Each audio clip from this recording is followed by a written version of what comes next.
Ay, güey. Esto sí me cambiaba el tiro por completo. ¿Qué árboles autóctonos hay aquí? Listo. Vamos con nuestro tercer bloque de... 3 personas. Estamos esperando a que la gente se vuelva... Estamos esperando a que brote el árbol.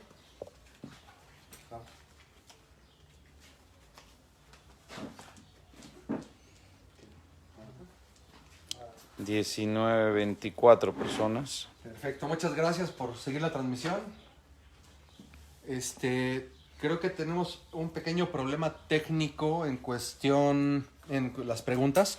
No están apareciendo las preguntas aquí en nuestra pantalla, pero en este momento vamos a retomar algunas preguntas con otros teléfonos. Vamos a checar preguntas, entonces a partir de ahorita vamos a dedicarnos a responder varias preguntas.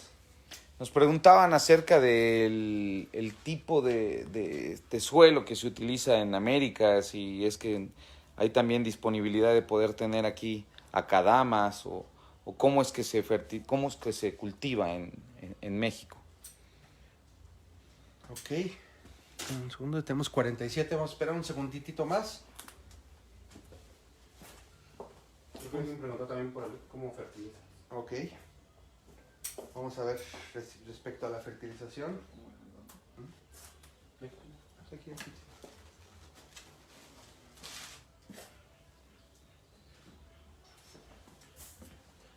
Ok, ya estamos aquí esperando sigan conectando personas. Estamos en nuestro tercer bloque de grabación, de filmación. Y en este bloque ya vamos a tener preguntas y respuestas de todos los videos. Y vamos a tener libre, ya no nos tenemos que detener.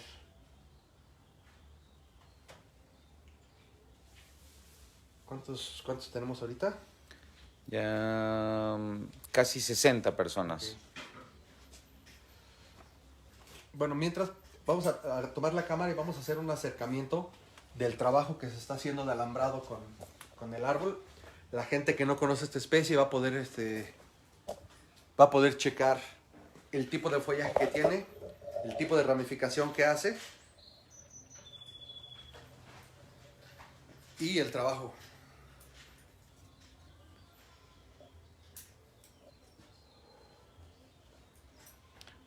Listo. Voy a empezar a leer algunas preguntas y las voy a ir checando.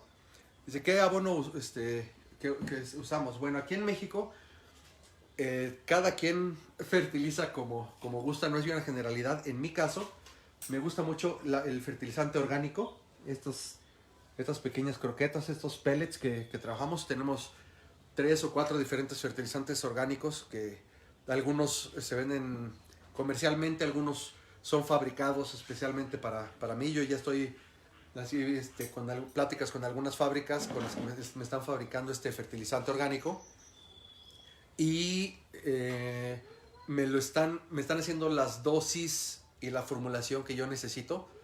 Y después de hacer pruebas, eso ya tiene alrededor de 5 años que empecé a hacer estas pruebas. Ahorita ya también tenemos a la venta aquí ya para los clientes.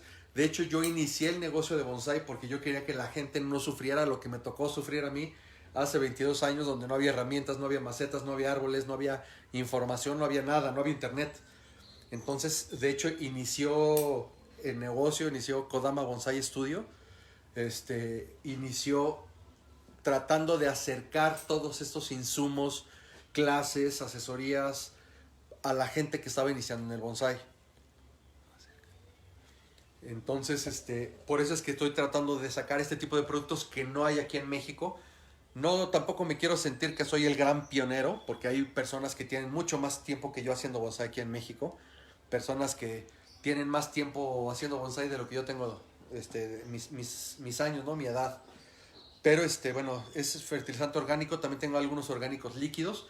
Y yo sigo poniendo también algunos fertilizantes químicos y hormonas cuando se trata de compactar follaje, etcétera. Promotores de hormonas, auxinas, etcétera, gibberelinas. Ok. Pregunta, deme un segundo, estoy checando las preguntas. Se ve bien. Cuéntanos de las andanzas de Japón. Bueno, ya expliqué un poquito. Nos comenta, bueno, saludos, tengo personas de Chile, de Perú, de muchos lugares. Muchos saludos a todos. Mi esposa nuevamente. Saludos, Silvia. Tenemos esta madera preciosa. Muchas gracias, Rafa. Un abrazo. Nueva camiseta. Yo quiero una. Adelante, Javi. Ya te llevaré una por allá. ¿Cómo se llaman las especies de jumíperos que tenéis en las manos? Aquí se le llama jumípero punta azul. Realmente, como estos mismos árboles que crecen en diferentes partes de México, son árboles que depende del clima en el que estén, cambian el follaje. El tono del follaje. El tipo de follaje a veces lo hacen más compacto, a veces más alargado, el tipo de ramificación, cambia mucho el follaje. Eso hace que también sea difícil clasificarlo taxonómicamente. No tenemos el nombre científico exacto, perfecto, pero aquí se llama jumípero punta azul. ¿Cultivas itoigaba para jumíperos? No, Luis, no cultivamos. Hay algunas personas que ya están empezando a cultivar itoigawas y de ahí nosotros nos surtimos para poder injertar. Pero particularmente yo no tengo suficiente espacio para poder hacer estos cultivos de itoigawas como masivos para de ahí surtirme para tener el material para injertar. De hecho, esos itoigawas pequeñitos que ustedes utilizan para injertar, nosotros los utilizamos para hacer un bonsai porque no tenemos itoigawas y no tenemos shimpakos. Es un jumípero de muy buena calidad. Entonces nosotros los utilizamos para hacer bonsai. Para lo que ustedes es un plantón, para nosotros es un bonsai en potencia.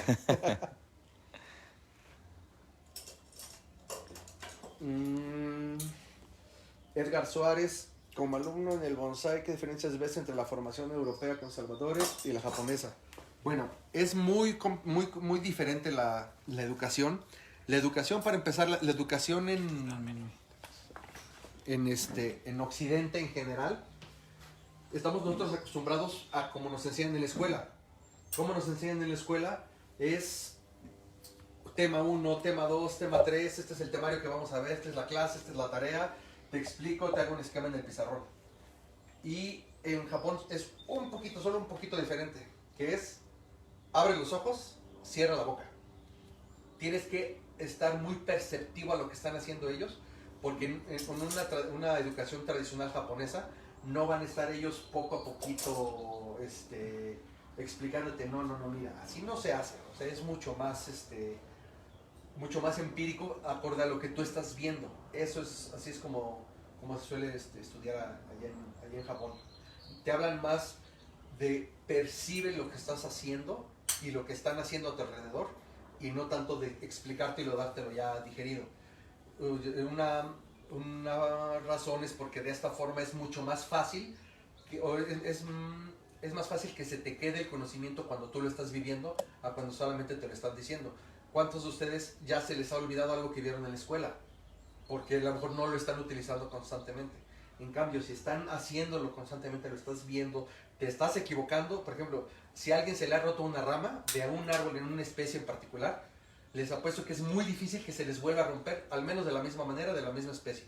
Porque es un momento traumático. De repente, es la mejor forma de aprender que ese árbol es muy quebradizo, es rompiendo una rama.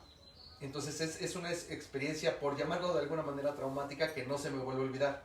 Pero si ahorita sacamos una lista y les decimos, todos estos árboles son quebradizos y cuidado al doblar, es muy difícil que la recuerdes y es muy fácil que vuelvas a cometer esos errores.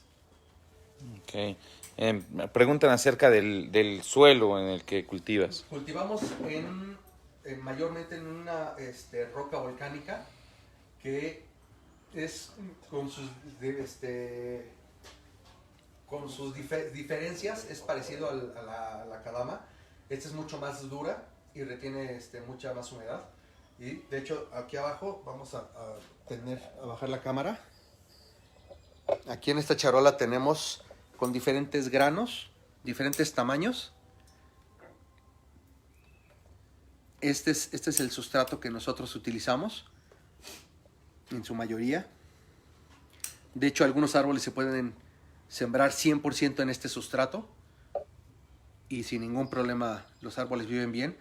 Es un sustrato, es una roca volcánica, ligera, no tan ligera como el pómice, pero a diferencia del pómice, bueno, este tiene un pH neutro y tiende a neutralizar la tierra, por lo cual es muy bueno, pero sobre todo se mantiene más tiempo húmedo. Al ser una piedra, al ser una roca, el exceso de agua lo libera, de eso no hay problema, pero los espacios cavernosos que tenemos aquí, esto,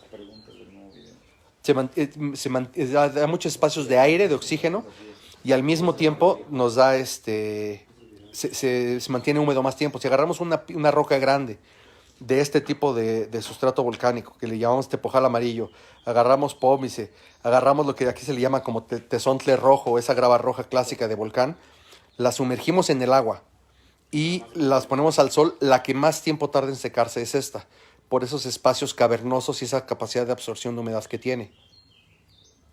Esto es lo que utilizamos en gran parte, porque nosotros nos es complicado poder importar acadama. Javi García pregunta, ¿tienes los árboles a pleno sol? Sí, trato tanto como me es posible tener los árboles a pleno sol. En muchas ocasiones, por problemas de espacio, no me es posible, pero sí, sí trato de tenerlos a pleno sol. ¿Qué más? No hay más preguntas, o no visualizo más preguntas. Bueno, también voy a checar algunas preguntas de los videos anteriores. Que son las que estaba viendo ya. Este es el de ahorita.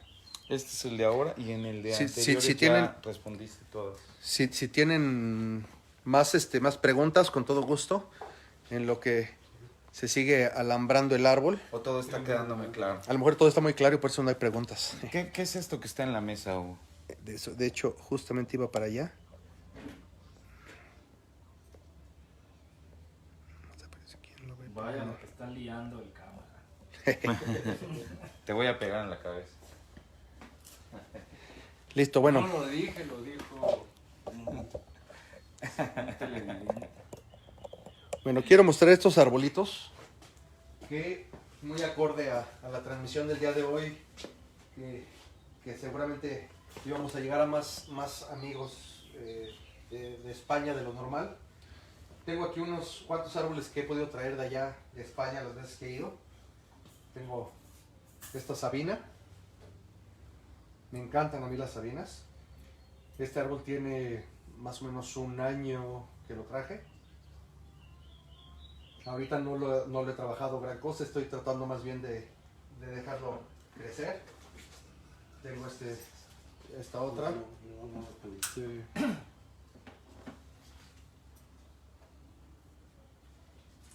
Que al principio, como las tuve que traer a raíz desnuda, preferí no trabajarlas, que se aclimataran al nuevo sustrato, nuevo clima. Y han brotado, tenían mucho menos follaje del que tienen ahorita. No, como los he traído en las maletas, no pude traer árboles mucho más grandes. Tengo aquí este olivo.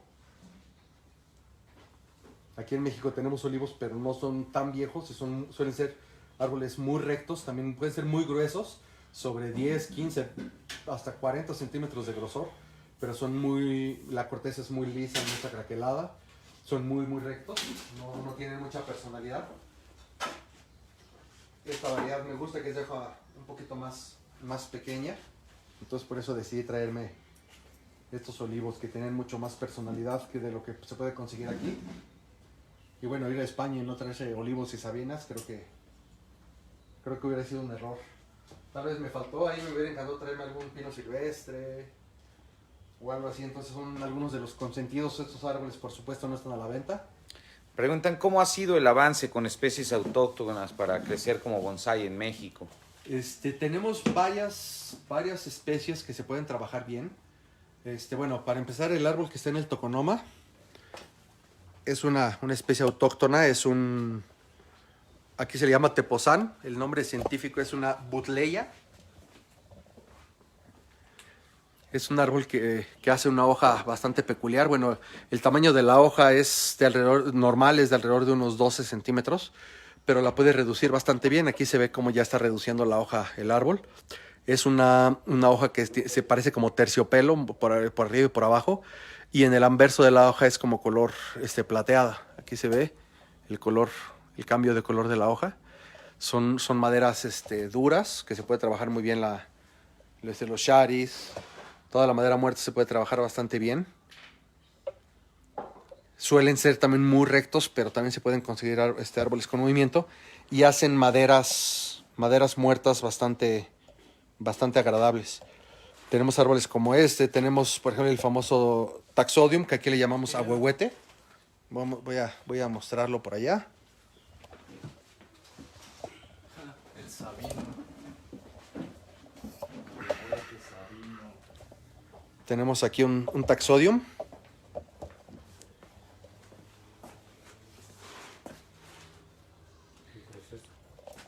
Está en proceso, todavía se ve que está en la tienda de entrenamiento. Aquí en México le llamamos ahuehuete, viene del náhuatl, ahuehuetl, que quiere decir viejito de las aguas. Es un árbol, es considerado el árbol nacional y como bonsái se trabaja súper bien. Es un árbol que cierra cortes muy fácil. Por ejemplo, sharis como este de aquí, se puede apreciar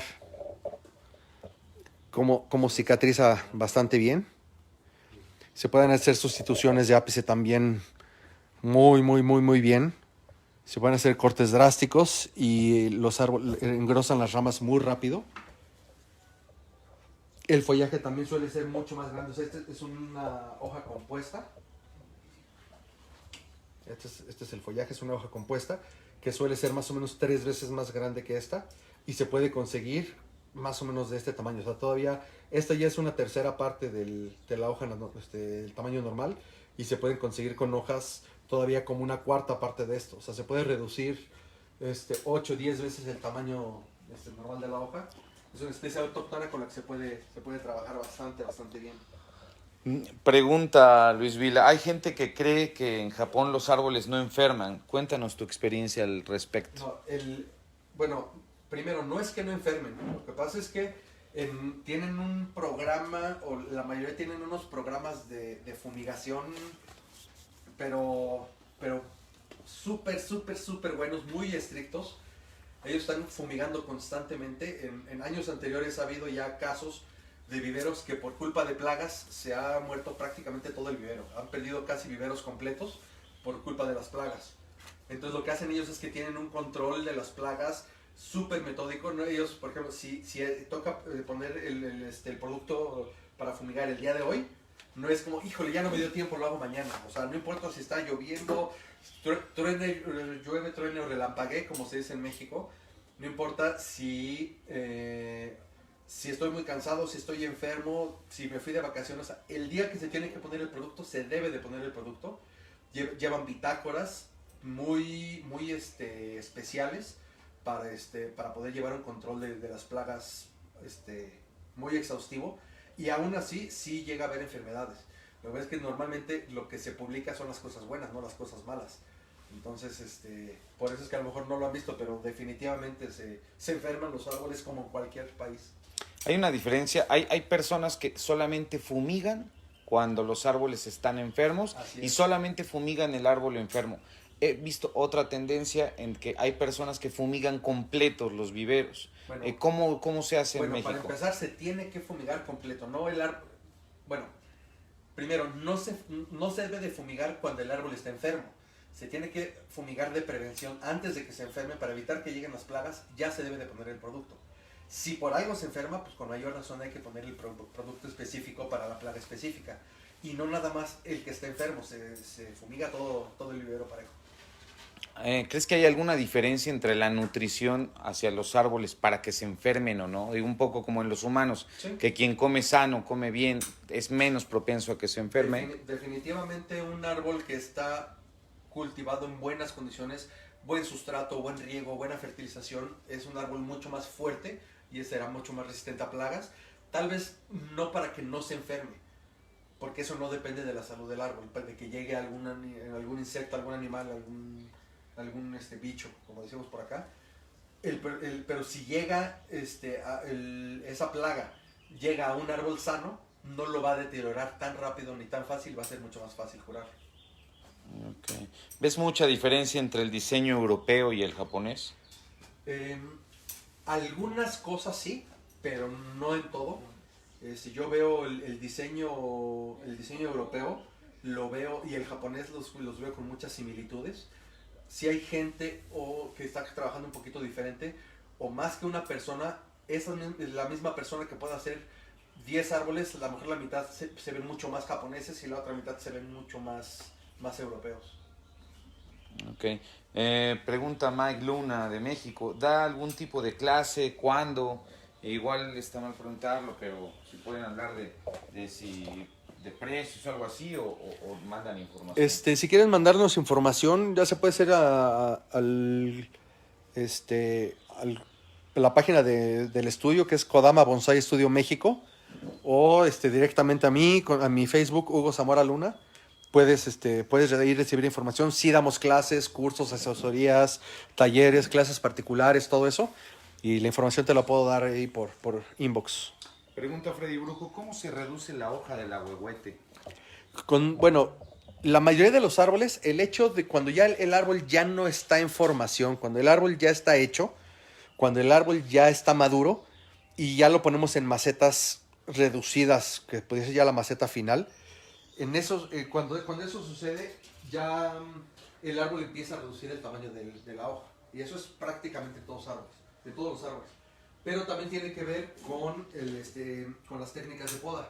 Con ciertas defoliaciones o seccionando la hoja a la mitad, se puede conseguir una buena reducción.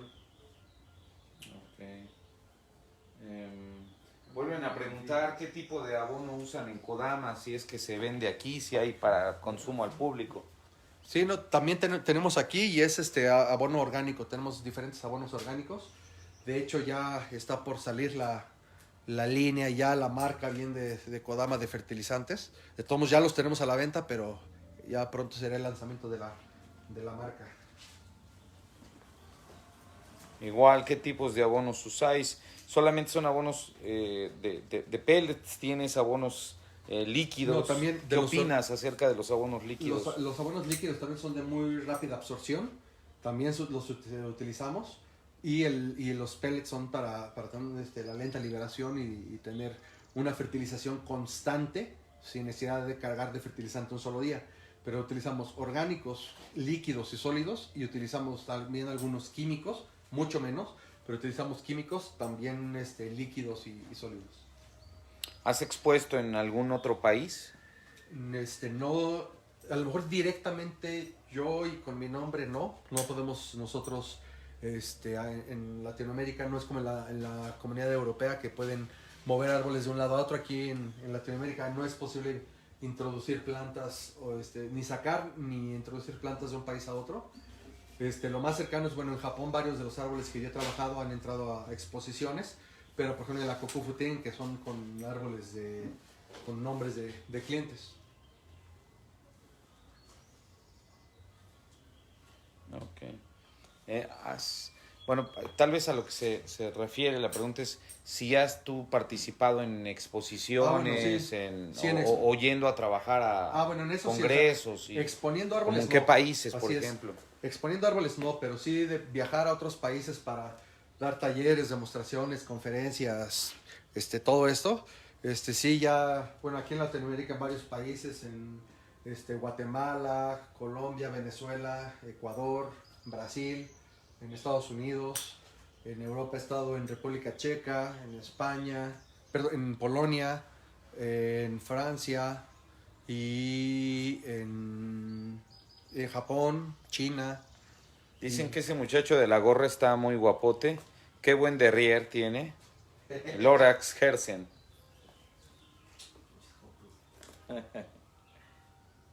Manda saludos. Edgar Suárez. Un abrazo, amigo. Armando Escándalo dice muy buenos trabajos, felicidades. César Sánchez Vargas nos está viendo. Chulis Luna pregunta, acerca de cursos, muchas preguntas acerca de cursos, cuándo, dónde, cómo se enteran. De hecho, los cursos los damos aquí. Tenemos programado un curso justo para estas fechas, me parece que era un mes, pero con el programa de la contingencia lo tuvimos que posponer.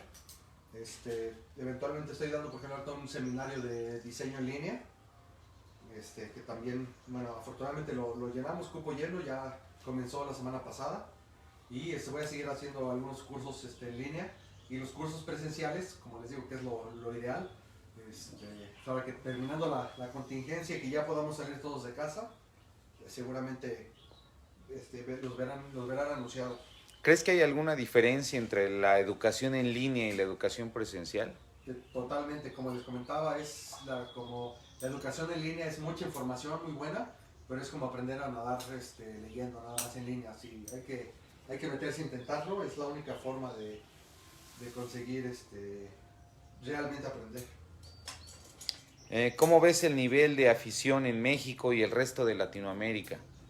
Bueno, esa es una muy buena pregunta, es algo que yo quería mencionar hace rato, que no lo había podido hacer. Ahorita, en estos momentos, está todavía en crecimiento, es muy incipiente todavía, le falta madurar. Pero dicho por japoneses, no es algo dicho por Hugo, dicho por japoneses, dicen que ellos ven un cliente potencial y que ven muchísimo mercado y que si ellos tuvieran la oportunidad de, por ejemplo, en cuestión de importación y clases, todo eso, que ellos tienen sus ojos mucho más en Latinoamérica que en otros lugares, porque es justamente por eso, porque está creciendo ahorita demasiado. A lo mejor, comparado con otros países, vamos a poner un ejemplo entre México y España, a lo mejor por cada 100 aficionados al bonsái en España, existe uno en México. Pero la diferencia es que a lo mejor en España, en 5 años, esos 100 se van a convertir en 120. Y en México, ese aficionado, ese uno que había, en 5 años se van a transformar en 80 o en 90. Entonces ahorita Latinoamérica es un lugar, un punto virgen, por llamarlo de alguna manera, donde hay una posibilidad de expansión muy, muy, muy grande y por eso les llama la atención. Okay. Dice, aparte de usted, ¿qué maestros tenemos en México? Primero te preguntaría más bien, ¿el tema de la palabra maestro existe en el mundo del bonsái? Bueno, existe porque lo mencionan, eso es un hecho. Pero yo no estoy muy de acuerdo. Yo más bien soy de la idea de si hay profesionales en el bonsái o amateurs en el bonsái. Puede haber amateurs muy buenos y puede haber profesionales muy malos. La palabra profesional se utiliza si me dedico a comercializar y vivo del bonsái o no. Básicamente, no tiene nada que ver con si eres bueno o malo, como en cualquier actividad. Hay profesionales que son muy buenos, mucho más preparados, médicos, abogados, etc. Y hay unos que son muy malos, igual en el bonsái. Entonces yo más bien hablaría de la palabra profesional del bonsái y no tanto de la palabra maestro. Maestro, bueno, finalmente para algunos maestros es el que tiene maestría en algo, que tiene que ser una persona ya con mucho conocimiento. Para otros maestros es el que enseña. Entonces, aunque sus conocimientos sean muy limitados y muy básicos, si está enseñando y dando clases, para muchos ya es considerado maestro.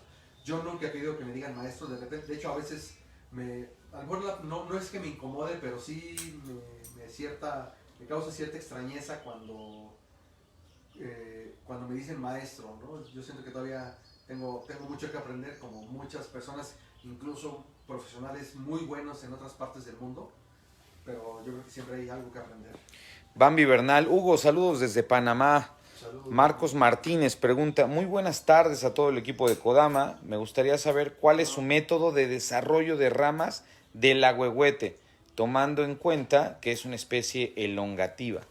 Sí, y eso más bien ayuda mucho. O sea, lo ideal es dejar crecer el árbol muchísimo. O sea, me refiero a que si es un árbol de este tamaño, puedes dejar las ramas crecer 80 centímetros, 1 metro.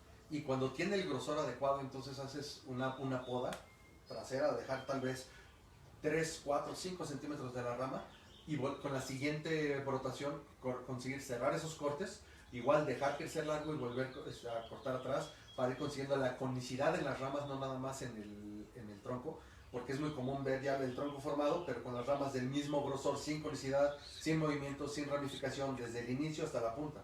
Nada más dejan crecer la rama y en el momento en el que ya tiene la longitud que quieren, ahí cortan. Y lo que tienen que hacer es cortar atrás y entonces volver a sacar un nuevo par de ramas de ramificación y hacer eso 3 o 4 veces para conseguir una buena ramificación con una buena conicidad. Te dice Piotr Siachowski de Polonia. I see you, my friend. Bonsai regards from Akina, Poland. When you go to Poland? Hello, my friend. How are you? Piotr Chernachowski. Chernachowski. I saw your material, your new material in Akina. It's really, really nice. After this coronavirus problems ends, of course, if you want, I can go to Poland again. Your material is great. I want to work in that material. ¿Quieres ir a Polonia? Antonio, Also, Piotr, they want to go to Poland. Please. Antonio Aparicio manda saludos. Saludos, Antonio. Edgar Suárez, ¿cómo ves el nivel de la afición de México? Que también manda saludos. José Paredes manda saludos. Regina Ribeiro. Edgar Suárez, saludos a todos. Hola. César Sánchez Vargas nos está viendo. Saludos, César. Ascari Becerril desde Noruega. Eduardo Mora nos está viendo.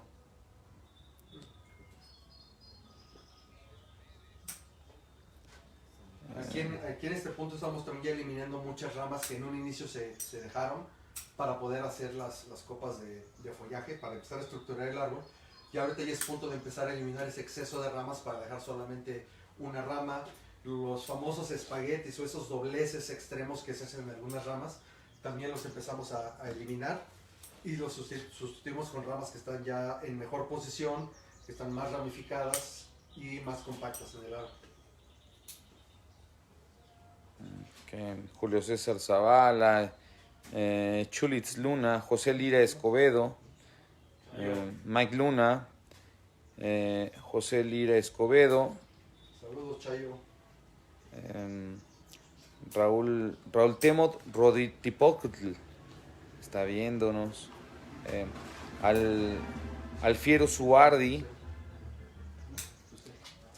Pepe Quero, encantado con tu plática, gracias por compartir. Juan Carlos Arbeláez desde Colombia. Saludos, Juan Carlos.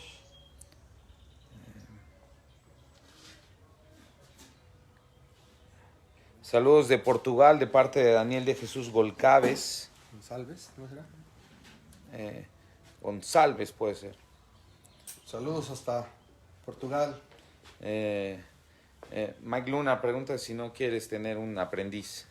Claro, claro, estamos aquí abiertos a tener aprendices. Será cuestión nada más de que vengas por acá, lo platiquemos y con todo gusto. Luis Miguel García Martínez, ¿cuál es la especie que más te gusta como bonsai? ¿Cuál fue la especie que más trabajaste en Japón?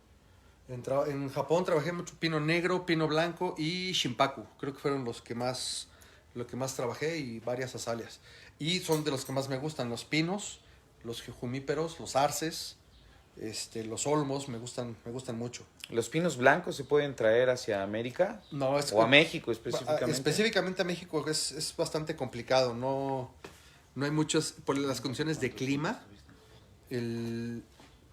no es fácil porque nos falta mucho frío. Ese es el problema. Okay. Bueno, si tienen más preguntas, ahorita es buen momento. Yo estamos checando preguntas anteriores.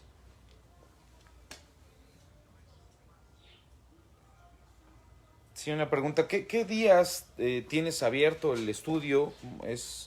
¿Puede venir cualquier día o tienen hay algunos días? Usualmente estoy, normalmente abro 3, 4 días de la semana estoy aquí, los fines de semana siempre, pero ahorita que estamos en contingencia, sí, a lo mejor sería cuestión de ponernos de acuerdo por mensaje personal a ver qué día coincidimos. Pregunta Luis Vila, ¿tú crees que hay un estilo clásico de modelado y hay un estilo moderno? ¿Hay una diferencia? Definitivamente hay muchos estilos.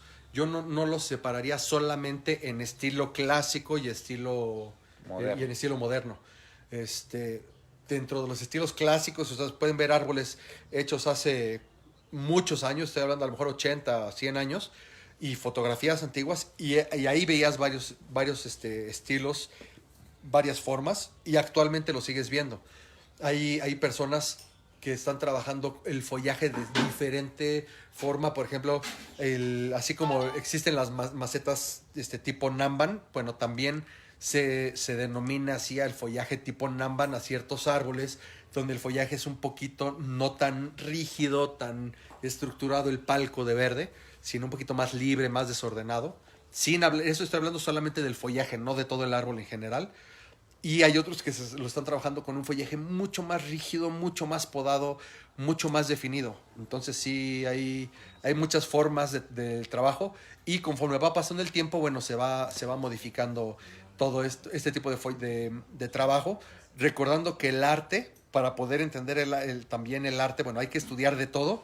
O sea, si estás hablando, por ejemplo, de pintura, tienes que hablar desde las pinturas renacentistas, las realistas, las modernas, el impresionismo, el cubismo, aunque no te guste todo, pero hay que estudiar de todo, y tienes que saber desde un inicio que nunca vas a aprender de todo, porque el arte está en constante evolución. Entonces va a ser muy complicado, si es complicado entender todo el arte de aquí hacia atrás, todo lo que ha sucedido, y entender absolutamente todo el arte, con mucha mayor razón será complicado el poder entender el arte con lo que viene todavía. José Antonio González pregunta, hola, ¿tienes cursos presenciales? Me interesa aprender desde cero. ¿Cada cuándo organizas estos cursos, Hugo? Los vamos planeando poco a poco. Pueden meterse a la página de Kodama Bonsai Studio, también a mi perfil, ahí Hugo Zamora Luna. Ahí van a ver toda la información. Sí tenemos cursos presenciales.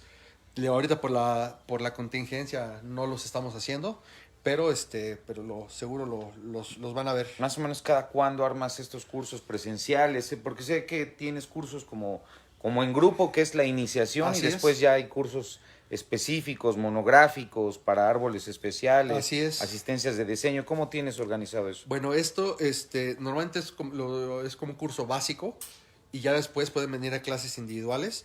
Y los cursos básicos no es como que tengamos una fecha así particular. Normalmente cada 3 o 4 meses hacemos curso, porque por lo mismo de los viajes que me toca hacer al extranjero o aquí en la República Mexicana para atender estas exposiciones o los eventos que tengo, me cuesta mucho trabajo estar mucho tiempo aquí para dar los cursos. Ok. Pregunta Scary, ¿puedes conseguir material para los alumnos, para las clases personales en Sí. caso de no tener? O sea, también vendes tu material. Así es, todo eso, todo lo que tenga que ver con bonsai, acá lo conseguimos o lo tratamos de conseguir para estar para tener a disposición de todos los clientes. Aquí hay una pregunta importante. Según tu experiencia en Japón, pregunta Luis Miguel García, ¿cuándo hay que trasplantar exactamente una azalea, antes de la brotación o después? ¿Cuál es la mejor técnica para trasplantar una azalea en Japón y cómo se ha de hacer? Tal vez vale la pena que platiques acerca de las azaleas y tu escuela en Japón. Bueno, desde ahí no podemos hablar. Cuando preguntan de Japón, yo no podría decir qué es lo que sucede en todo Japón, porque cada vivero es diferente. De hecho, yo lo he preguntado en muchas cosas, por ejemplo, en la limpieza de las acículas de los pinos negros, o del pinzado, o del mekiri, metsumi, mekaki, todo esto. Y cada vivero lo hace de una forma diferente, en fechas diferentes, acorde también a sus necesidades o su experiencia. Porque en bonsai hay muchas cosas que no son absolutos, que son, si a mí me funciona, yo lo hago de esta manera. Entonces, el clima, y les repito, las necesidades de cada persona y de cada lugar hace que varíe el tipo de cultivo o el tipo de trabajo. Entonces, por ejemplo, en las azaleas se tiene que ver que no nada más se tienen azaleas, sino que allá tienen azaleas y tienen luego los pinos y tienen los arces, entonces a veces tienen que darle prioridad a ciertas especies que sí necesitan hacerse los trasplantes en cierta época, entonces tienen que adelantar o atrasar el trabajo de otras especies que pueden ser mucho más resistentes y que no importa si se hace antes o después. Al menos en Xuncaen se suelen hacer los trasplantes de las azaleas antes de la brotación, antes de que esté ya el brote fuera, es cuando se hace el trasplante. Ok, pregunta Enrique Herrera. Muy buen día, ¿cómo puedo hacer retroceder el foliaje en un laurel de la India, ya que sus ramas son largas y casi todo está en las puntas? Bueno, va a depender mucho del clima en el que estés, pero si estás en un clima cálido, un clima tropical, eso es facilísimo. O sea, deja crecer para que consigas vigor y grosor en la rama y después haces una poda drástica y en 3 semanas tienes follaje atrás. Eso no hay ningún problema. Aguantan muy bien las podas drásticas, incluso las defoliaciones. Si estás en un clima mucho más frío, en donde que no es como óptimo o es el endémico para un ficus, para un laurel en este caso, entonces sí tienes que ser un poco más precavido para hacerlo en épocas no tan frías, pero sobre todo una buena fertilización, un buen cultivo con buena cantidad de luz va a tener mucho vigor y cuando tú hagas la poda drástica hacia atrás va a ramificar muy fácil. No es como las coníferas que sí hay que ser un poquito más precavido en las podas. Pregunta Edgar Suárez, una pregunta como para escribir un libro. ¿Cuándo te diste cuenta que podías vivir del bonsái?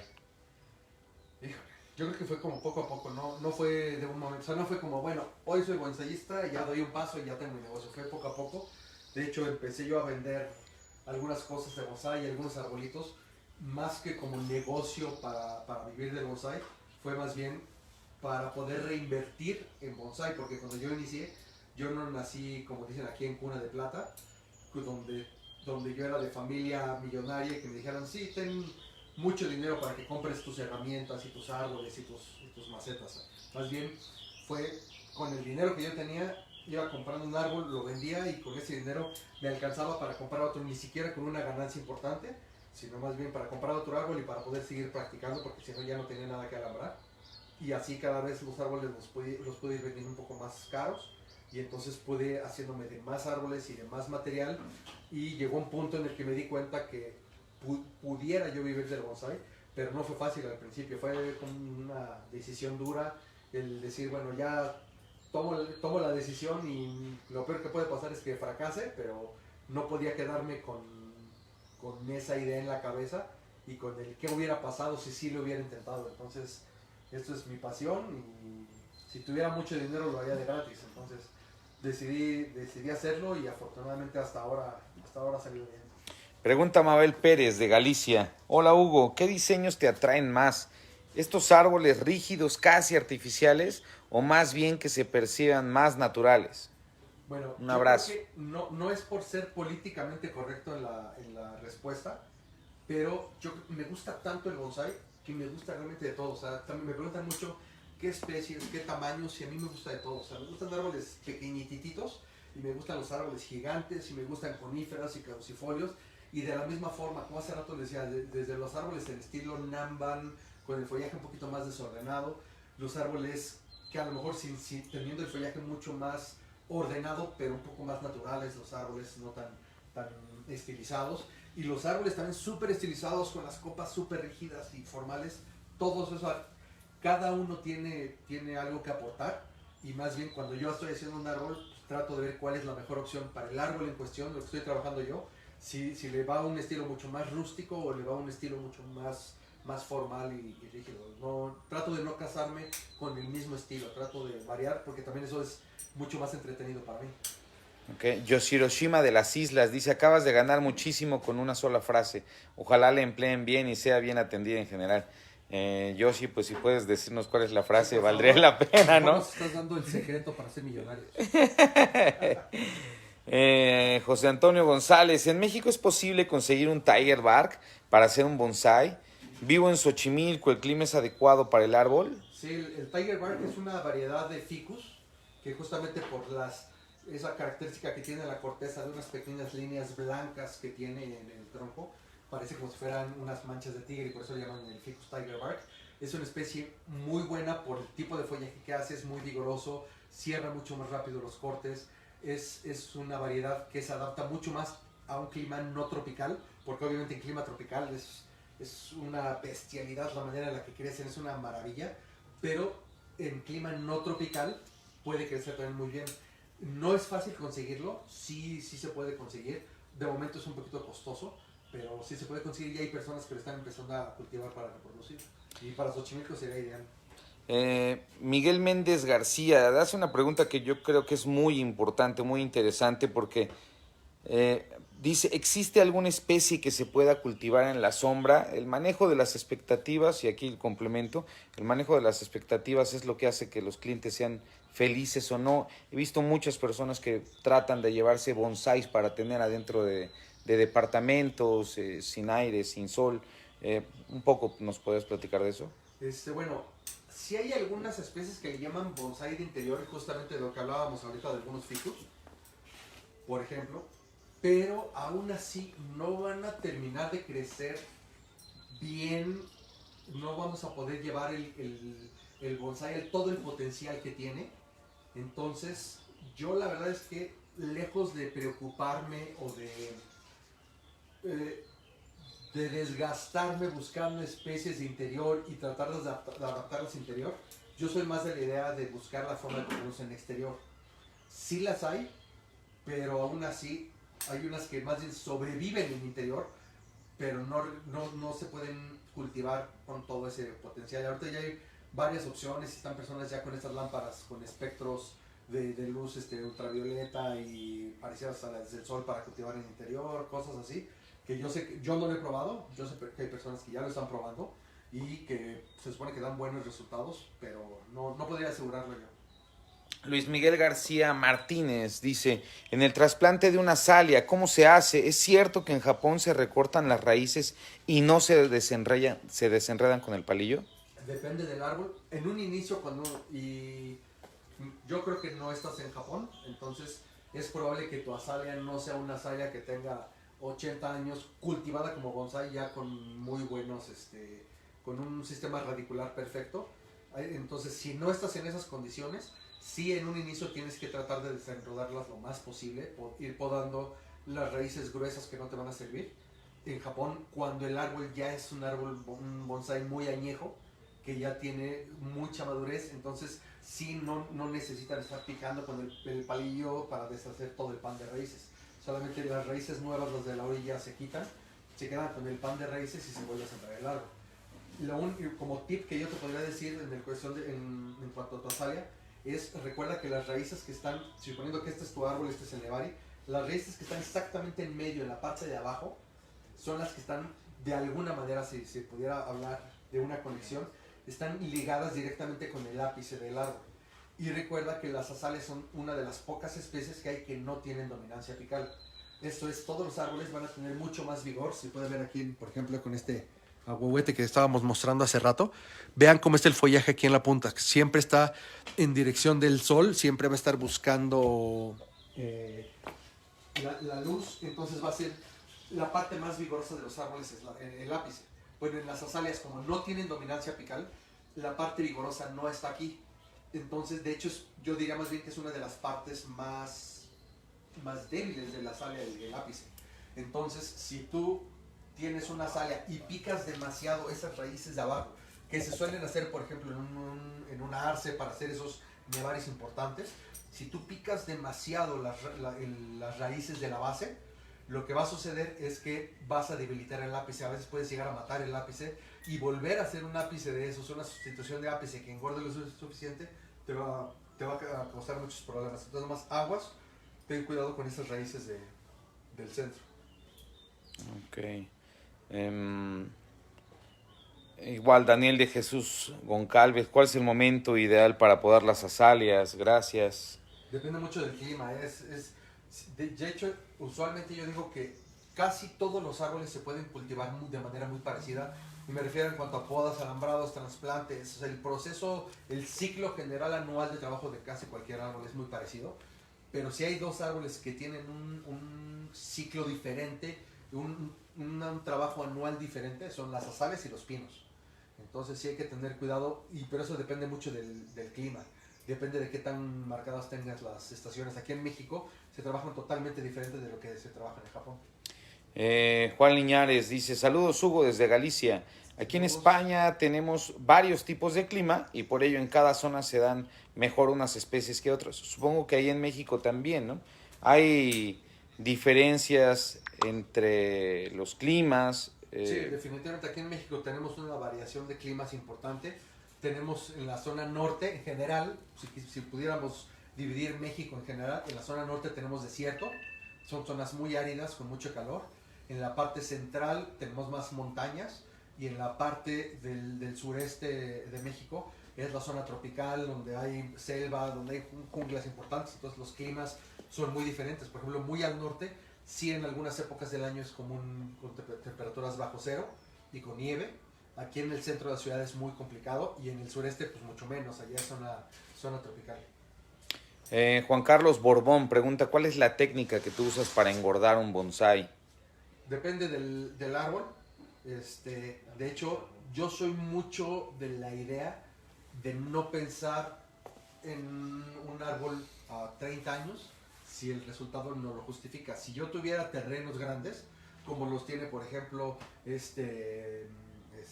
Francisco Correa en Brasil, también Carlos Tramullas ahí en Brasil, tienen mucho terreno, ellos pueden sembrar árboles ahorita para poder engordar e irlos trabajando y pensar en 20, 25 años. En mi caso no lo tengo. Entonces yo más bien lo que hago es cuando tengo un árbol, a menos de que sea una especie rara que no hay en México, si la guardo, la tengo en contenedores grandes, mucha fertilización, sin poda, para poder engordar.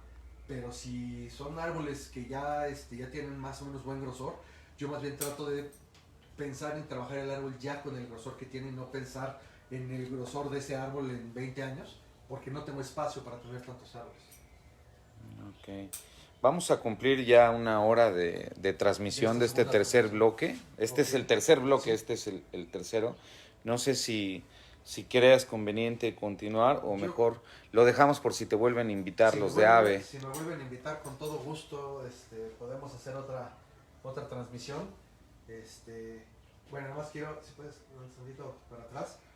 Quiero más para que vean qué es lo que estamos haciendo ahorita, que realmente la intención no era hacer una demostración, sino era tener un poquito de dinámica y de ver diferentes cosas, desde mostrar lo que es el estudio, el tipo de trabajo que hacemos con los árboles y la evolución.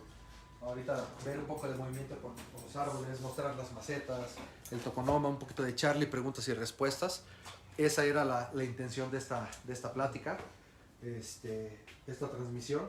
Entonces, si queda alguna duda, de hecho voy a revisar los videos y las transmisiones y todas las preguntas que no haya podido contestar en vivo, se las contestaré directamente ahí en los comentarios de los videos. Se pueden comunicar directamente conmigo a las redes sociales, pero pueden buscar Kodama Bonsai Studio en Facebook o incluso aquí está, pueden buscar nuestras redes sociales, pueden buscar, bueno, yo estoy como Hugo Zamora Luna. ¿Tú cómo estás? David Mandurrabia. Juan Carlos Ortiz. Así, pues nos pueden buscar en redes sociales y de hecho también para que los pongan a trabajar, mándenles preguntas a ellos, algunas cosas bien recibidas. Y bueno, si no hay nada más que agregar, pues cerramos la transmisión. Los invito por favor a que se inscriban se suscriban a AVE, a la Asociación del Bonsai Español. Yo creo que es una labor realmente loable la que están haciendo los amigos de AVE. Yo creo que es un parteaguas todas estas transmisiones que están habiendo en todas partes del mundo. Se está hablando de estas transmisiones y la forma que nosotros como aficionados o incluso profesionales del bonsai tienen de apoyar este tipo de iniciativas, pues es con las suscripciones. No están pidiendo nada más, las suscripciones son bastante sencillas, son bastante económicas para lo que están dando a cambio, como son estas pláticas. Yo creo que sin necesidad de que sea como un intercambio, yo creo que si somos amantes del bonsai, creo que podríamos inscribirnos a este tipo de asociaciones, apoyar estas asociaciones cuando hacen exhibiciones en los clubes locales o asociaciones locales, vayan, participen, paguen, porque la única manera de que sigan haciendo estas exposiciones es apoyándolos y que la gente responda. Es mucho trabajo toda la logística para un evento, para este tipo de transmisiones. Hay mucha logística detrás de esto para que ustedes en sus casas lo reciban o cuando vayan a una exposición para que vean todo el evento. Entonces yo creo que sí vale la pena que apoyen a este tipo de organizaciones. Y hasta donde yo sé, se está formando el canal o ya existe el canal de YouTube de la asociación, y muchas de estas pláticas, este contenido va a ser exclusivo para miembros.